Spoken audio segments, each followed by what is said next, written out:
Hi hello எல்லாருக்குமே வணக்கம். இன்னைக்கு நம்ம வீடியோவில் என்ன பார்க்க போகிறோம் அப்படின்னோம்னா சிம்மர் ப்ரெஷர்னா என்ன, தென் க்ளோசிங் ப்ரெஷர்னா என்ன, அண்ட் ஃபைனலி லீக் டெஸ்ட் ப்ரெஷர்னா என்னன்னு பார்க்க போகிறோம். ஓகே, ஃபர்ஸ்ட் வந்து சிம்மர்னா என்னன்னு பார்த்துலாம். சிம்மர் ப்ரெஷர் அப்படிங்கிறது வந்து பார்த்தோம் அப்படின்னா நம்ம வால்வு வந்து ஒரு பர்டிகுலர் செட் ப்ரெஷருக்கு செட் பண்ணியிருப்போம். உதாரணமாக என்னுடைய வால்வு வந்து 5 பாரில் செட் பண்ணியிருக்கேன். ஓகே, இப்போது இந்த 5 பார் ரீச் ஆகிறதுக்கு முன்னாடியே நம்மளுடைய ப்ரெஷர் ரிலீஃப் வால்வ் வந்து ஒரு இண்டிகேஷன் காட்டும், விச் மீன்ஸ் ஃப்ளூயிடு லீக் ஆகிறதா இருக்கட்டும், அல்லது ஒரு சின்ன நாய்ஸ் சவுண்ட் வரதா இருக்கட்டும். ஸோ இந்த மாதிரி சில அறிகுறிகள் காட்டும். ஸோ அதை செட் பண்ணக்கூடியது தான் இந்த சிம்மர் ப்ரெஷர் அப்படிங்கிறது.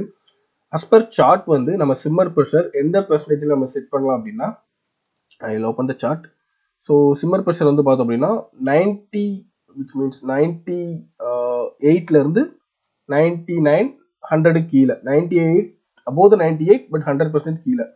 So of set pressure. இப்போ செட் ப்ரெஷர் வந்து நமக்கு எவ்வளவு 5% நமக்கு செட் ப்ரெஷர். ஓகேவா? ஸோ 5% செட் ப்ரெஷர் அப்படின்னா நான் வந்து 98% ஆஃப் செட் ப்ரெஷர் வந்து சிம்மருக்கு செட் பண்ணுறேன். அப்போது 4.9 பார் எனக்கு கிடைக்குது.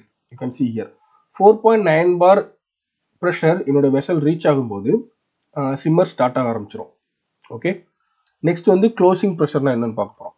க்ளோசிங் ப்ரெஷர் அப்படிங்கிறது என்னுடைய வால் ஓப்பன் ஆனதுக்கு அப்புறம் ஒரு பர்டிகுலர் டைம்ல வந்து அது ஃப்ளூயிடை ரிலீஸ் பண்ணும்.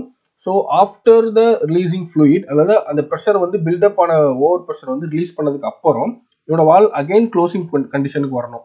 ஸோ அதை செட் பண்ணக்கூடிய ஒரு மார்ஜின் தான் வந்து க்ளோசிங் ப்ரெஷர்.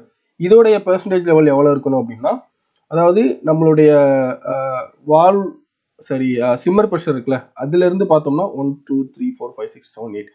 ஸோ இப்படி நம்ம பார்க்குறத விட நம்ம maximum operating expected operating pressure இருக்குல்ல, அதில் இருந்து 91 92 இருந்து அப் டு செட் ப்ரெஷர் 100க்கு கீழே வரைக்கும் இருக்கலாம். இந்த ரேஞ்சில் நம்ம வந்து க்ளோசிங் ப்ரெஷர் செட் பண்ணிக்கலாம். பட் இன்னொரு விதத்தில் சொல்லணும் அப்படின்னோம்னா, நம்மளுடைய க்ளோசிங் ப்ரெஷர் வந்து சிம்மர் ப்ரெஷருக்கு வந்து கீழே தான் செட் பண்ணணும். பிகாஸ் அப்போ தான் நமக்கு வந்து ப்ரெஷர் வந்து கம்மியாகும். ஓகேவா? ஸோ இப்போ வந்து நம்ம க்ளோசிங் ப்ரெஷர் எவ்வளோ எடுத்துக்கலாம் அப்படின்னா, என்னுடைய செட் ப்ரெஷர்லேருந்து பெர்சன்டேஜ் எடுத்துக்கணும். ஸோ நான் வந்து ஒரு 92.5 எக்ஸாக்டாக எடுத்துக்கிறேன். 92.5 எக்ஸாக்டில் என்னோட க்ளோசிங் ப்ரெஷரில் எடுத்துக்கிறேன். பட் இங்கே 92னா 93 வருது. ஓகே, 92.5 எக்ஸாக்டாக எடுத்திருக்கேன். இப்போ இந்த க்ளோசிங் ப்ரெஷர் வந்து எவ்வளோன்னு பார்த்தீங்கன்னா 4.63 பார். ஸோ இப்போ நம்ம ரெண்டு ப்ரெஷர் பார்த்துட்டோம், simmer pressure and closing pressure. ஓகேவா? நெக்ஸ்ட் பார்க்க போகிறது பார்த்தோம் அப்படின்னா blow down pressure. Blow down pressure அப்படிங்கிறது என்ன அப்படின்னா, set pressure minus closing pressure. Set ப்ரெஷர்ல இருந்து க்ளோசிங் ப்ரெஷரை மைனஸ் பண்ணுறோம்னா நமக்கு கிடைக்கக்கூடிய ப்ளோ டவுன். இங்கே சார்ட்ல பார்த்தா தெரியும், இது வந்து செட் ப்ரெஷர், இது வந்து க்ளோசிங் ப்ரெஷர். இது ரெண்டே மைனஸ் பண்ணிட்டோம்னா எவ்வளோ லிக்விட் நமக்கு, எவ்வளோ ப்ரெஷர் வந்து நமக்கு வந்து டவுன் ஆகணும் வால் க்ளோசிங் ஆகிறதுக்கு நம்ம கண்டுபிடிச்சலாம். அட் த சேம் டைம் அவ்வளோ ப்ரெஷரில் வந்து நமக்கு ஃப்ளூயிட் வந்து டிஃப்ரென்ஸ் இருக்குது. ஓகேவா? இது வந்து ப்ளோ டவுன் பெர்சன்டேஜ்மாங்க. இது வந்து நம்மளே ஃபார்முலா போட்டுக்கலாம். Flow down pressure divided by set pressure into 100 போட்டோம்னா, ஸோ நம்மளோட ப்ளோ டவுன் பெர்சன்டேஜ் இப்போ 8% இருக்குது. இப்போ இந்த ப்ளோ டவுன் பெர்சன்டேஜை வந்து நம்ம இன்க்ரீஸ் பண்ணோம் அப்படின்னோம்னா இந்த க்ளோசிங் ப்ரெஷரில் வந்து ப்ராப்ளம் வரும். ஸோ அதனால தான் நம்ம என்ன பண்ணுறோம் அப்படின்னோம்னா, ப்ளோ டவுன் ப்ரெஷர் வந்து ஸ்டாண்டர்டு 7% சம்திங் அவ்வளோதான் இருக்கும். ஏன் அப்படின்னா பேஸ்ட் ஆன் செட் ப்ரெஷர். நமக்கு சார்ட்டில் பார்த்தீங்கன்னா தெரியும், இங்கே வந்து நமக்கு எவ்வளோ செட் க்ளோசிங் ப்ரெஷர் கொடுத்துருக்காங்க. ஸோ 92.5லேருந்து ஸ்டார்ட் ஆகுது. ஸோ நம்ம இதை தான் க்ளோசிங் ப்ரெஷர் எடுத்துக்கணும். பட் நம்ம இந்த வேல்யூ வந்து சேஞ்ச் பண்ணலாம். சேஞ்ச் பண்ண அப்படின்னோம்னா நம்மளோட மெட்டீரியல் லாஸ் வந்து அதிகமாகும். ஓகேவா? ஸோ நம்ம ஸ்டாண்டர்டாக ஃபாலோ பண்ணுவோம். அப்போ தான் நமக்கு வந்து மெட்டீரியல் லாஸ் வந்து ஆப்டிமைஸ் பண்ண முடியும் நம்ம. ஓகேவா? ஸோ அதனால் 92.5 ஆர்எல்ஸ் நம்ம க்ளோசிங் ப்ரெஷர் வந்து இன்னும் இன்க்ரீஸ் பண்ணால் கூட பண்ணிக்கலாம். இப்போது 98 நமக்கு சிம்மர் ப்ரெஷர், ஸோ 95 கூட நம்ம பண்ணிக்கலாம். ஸோ 95 பண்ணும்போது நமக்கு ப்ளோ டவுன் ப்ரெஷர் ரொம்ப கம்மியாகும், 5% ஆகுது. க்ளோசிங் ப்ரெஷர் வந்து 4.75 ஆகுது. ஸோ இதுதான் நம்மளுடைய இப்போ பார்த்தது டிஃபரன்சஸ். நெக்ஸ்ட் வந்து maximum operating or leak test pressure அப்படிங்கிறது. ஸோ இந்த ப்ரெஷர் என்ன அப்படின்னா, நம்மளுடைய செட் ப்ரெஷர் வந்து 5 பாரு, பட் நம்மளுடைய வெசல் எவ்வளோ பெர்சன்டேஜ் ஆஃப் செட் ப்ரெஷர்ல இருந்து சேஃபாக ஆப்ரேட் ஆகணும் அப்படின்னு. ஸோ மேக்ஸிமம் பார்த்தோம் அப்படின்னா அஸ் பர் சார்ட் வந்து பார்த்தோம்னா 90% ஆஃப் செட் ப்ரெஷர் வந்து நம்ம செட் பண்ணோம்னா நம்மளுடைய வால் வந்து ஃப்ரீக்வெண்ட்டாக சிம்மர் ப்ரெஷருக்கோ அல்லது செட் ப்ரெஷருக்கோ ரீச் ஆகாமல் எந்த ஒரு லீக் இல்லாமல் நம்ம நார்மல் ஆப்ரேட்டிங் கண்டிஷன் வந்து நம்ம வெசலில் பண்ணிக்கலாம். ஸோ இப்போ நம்ம 90 எடுத்துருப்போம். அஸ் பர் சார்ட் வந்து 90 இருக்குது. ஸோ பட் நம்ம பிலோ 90 கூட போகலாம். இப்போ 90 இருக்குன்னா இங்கே 85லேருந்து ஸ்டார்ட் ஆகுது. அப் டு 85 to 90 வரைக்கும் நம்ம செட் ப்ரெஷர் போகலாம், அந்த ரேஞ்சுக்கு போகலாம். இப்போ நம்ம 90 எடுத்ததுனால பார்த்தீங்கன்னா இப்போ நமக்கு 4.5 பார் கிடைச்சிருக்கு. இது வந்து maximum operating pressure or leak test ப்ரெஷர்வாங்க. இந்த ப்ரெஷர்லாம் லீக் டெஸ்ட்டும் பண்ணணும் நமக்கு பிஆர்வி ஃபிட் பண்ணதுக்கப்புறம் வெசலுக்கு. ஸோ எதுக்காக அப்படின்னா இப்போ 4.5 பார்ல வந்து நம்ம அந்த வெசலை ரன் பண்ணும்போது அது வந்து எந்த ஒரு சிம்மர் ப்ரெஷரையுமோ இல்லை செட் ப்ரெஷரையுமோ ஐ மீன் அச்சீவ் ஆகக்கூடாது. அப்போதான் அந்த லீக் ப்ரெஷர் லீக் எல்லாமே ஸ்டார்ட் ஆக ஆரம்பிக்கும். ஸோ 4.5 வரைக்கும் நம்ம வெசல் வந்து safe, we can run safely without any leak of the product. Okay, so இப்போ வந்து இது 85க்கு நான் கம்மி பண்ணுறேன். 85 கம்மி பண்ணால் மேக்ஸிமம் ஆப்ரேட்டிங் ப்ரெஷர் வந்து 4.25 வருது.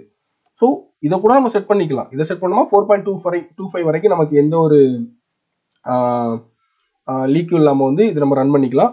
பட் எனிஹவ் ஈவன் தான் நம்ம செட் ப்ரெஷர் 5 பார் இருக்கிறதுனால நமக்கு வந்து அந்த 4.9 பார் ரீச் ஆனால் மட்டும்தான் சிம்மர் ஸ்டார்ட் ஆகும். அது வரைக்கும் அது ஸ்டார்ட் ஆகுது ஈவன். ஸோ அதனால வந்து நம்ம ஆப்டிமைஸ் பண்ணோம்னா தான் வி கேன் சூஸ் 90% ஆப்டிமைஸ். ஓகேவா? ஸோ இப்போ நம்ம எத்தனை ப்ரெஷர் பார்த்துருக்கோம்னா சிம்மர் ப்ரெஷர்லாம் என்னன்னு பார்த்துட்டோம். இது வந்து ஒரு ப்ரெஷர். ஸோ செட் ப்ரெஷருக்கு முன்னாடி செட் ப்ரெஷரோட கம்மியான ப்ரெஷர், அந்த ப்ரெஷர் அட்டைன் ஆகும்போது இது வந்து நம்ம வால் வந்து நாய்ஸ் ஆர் லீக்கேஜ் வந்து ஸ்டார்ட் பண்ணிடும், ஃப்ளூயிட் லீக்கேஜை. நெக்ஸ்ட் வந்து க்ளோசிங் ப்ரெஷர். இந்த ப்ரெஷர் வந்து பார்த்தோம் அப்படின்னா செட் ப்ரெஷருக்கு இது கீழே. ஸோ இந்த ப்ரெஷர் ரீச் ஆகும்போது பார்த்தோம் அப்படின்னோம்னா நம்மளுடைய வால் சீட் வந்து அகைன் க்ளோஸ் ஆயிரும். ஸோ மெட்டீரியல் வந்து ஃப்ளோ ஆகாது. தென் ப்ளோடவுன் ப்ரெஷர். இந்த ப்ரெஷர் பார்த்தோம்னா செட் ப்ரெஷருக்கும் க்ளோசிங் ப்ரெஷருக்கும் இடையில் உள்ள ப்ரெஷர் டிஃபரன்ஸு. ஓகேவா? நெக்ஸ்ட் வந்து பார்த்தோம் அப்படின்னோம்னா ப்ளோடவுன் பெர்சன்டேஜ். இந்த வேல்யூ வச்சு நம்ம ப்ளோடவுன் பெர்சன்டேஜ் போட்டுக்கலாம். ஸோ ப்ளோடவுன் பெர்சன்டேஜ் வந்து 8% வந்து standard, 7 to 8% based on this values. ஓகேவா? நெக்ஸ்ட் வந்து maximum operating leak test pressure அப்படிங்கிறது it's a percentage below the set pressure. இந்த ப்ரெஷர் வந்து எதுக்காக அப்படின்னா நம்மளோட ரியாக்டர் வந்து ஒரு சேஃபான லீக் இல்லாமல் ஆப்ரேட் ஆகக்கூடிய ஒரு கண்டிஷன், நார்மலான ஆப்ரேட்டிங் கண்டிஷனுக்கு. ஓகே, ஐ திங்க் நம்ம சார்ட்டில் இருக்கிற மேக்ஸிமம் எல்லாமே பார்த்துட்டோம்னு நினைக்கிறேன். ஸோ வேற வந்து பேஸ்ட் ஆன் தி ப்ளோடவுன் ப்ரெஷர் வந்து எவ்வளோ லிக்விட் நமக்கு வந்து லாஸ் ஆகுது அப்படிங்கிறத நெக்ஸ்ட் வீடியோ பார்க்கலாம். பிகாஸ் அதை நம்ம பார்க்கணும் அப்படின்னா நமக்கு வந்து வால் கெப்பாசிட்டி வேணும், வால் ஃப்ளோரேட் கெப்பாசிட்டி வேணும். அந்த ஃப்ளோரேட் யூஸ் தான் நம்ம செக் பண்ணுவோம். ஸோ நெக்ஸ்ட் வீடியோவில் நம்ம வந்து ஒரு வால்வுடைய டேட்டா ஷீட் எடுத்துட்டு அதோட ஃப்ளோரேட் எல்லாம் பார்த்துட்டு ஸோ நமக்கு எவ்வளோ நேரம் அந்த ப்ளோடவுன் பெர்சன்டேஜ் எவ்வளோ சேஞ்ச் ஆகும்போது நமக்கு மெட்டீரியல் லாஸ் எவ்வளோ ஆகுது, எவ்வளோ டைமுக்கு அப்படின்னு நம்ம பார்க்கலாம். ஓகே ஃப்ரெண்ட்ஸ், இந்த வீடியோ பிடிச்சிருந்தா லைக் பண்ணுங்கள், கமெண்ட் பண்ணுங்கள், மறக்காமல் நம்ம சேனலை சப்ஸ்கிரைப் பண்ணுங்கள். இதில் ஏதாவது டவுட் இருந்தாலும் நீங்கள் கமெண்ட்ஸ் நான் உங்களுக்கு எக்ஸ்பிளைன் பண்ணுறேன். ஓகே ஃப்ரெண்ட்ஸ், நெக்ஸ்ட் வீடியோவில் பார்க்கலாம். பாய்.